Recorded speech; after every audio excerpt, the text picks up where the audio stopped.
Jordan Lockhart, 6'3", 230-pound linebacker from my alma mater, St. John Bosco, recently decommitted from Lane Kiffin and Ole Miss and is now back on the market.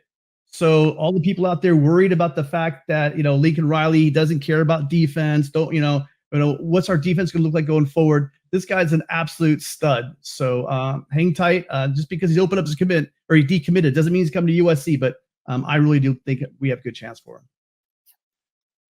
Yeah, I mean, one thing also, really quickly hitting on the Bosco thing, I would like to turn around this trend that we have going on with St. John Bosco. It breaks my heart that some of the alumni from my high school are deciding that they don't want to stay in Southern California, and I'm not going to name their school, but a lot of them are going up north. We've had guys, big linemen stuff, go up to Ohio State. We've lost quarterbacks to Clemson and receivers to Clemson. So a receiver to Clemson, and I'd really like to see this trend turn around. What do you think, Rick?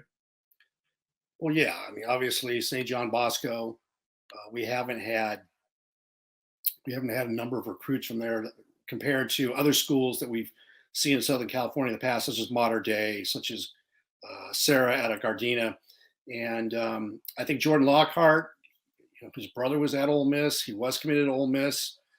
It is a linebacker.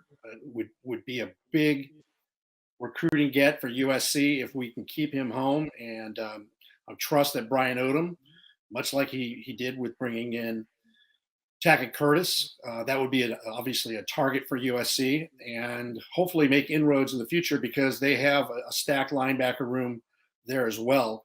And they have a number of recruits that are in their program, and you can kind of see it now in Southern California.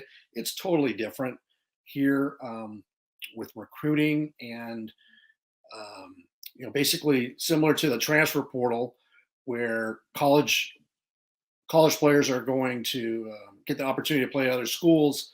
Here in Southern California, if you are a top player, 7-on-7 leagues, Pop Warner, you are going to your goal is to get to a Mater Dei, a St. John Bosco, Servite, Sarah.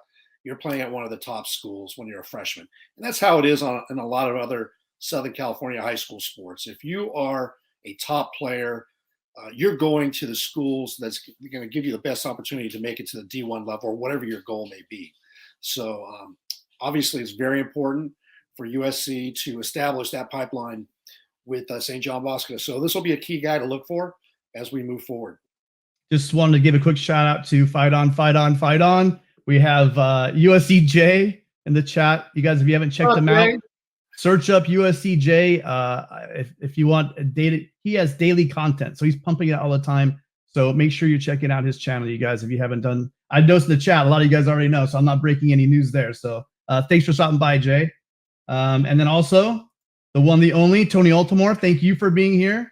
Our third amigo. He's got some other endeavors he's working on right now, but we're trying to rope him in maybe for 1 or 2 episodes in the near future. So we will have Tony back hopefully sometime soon.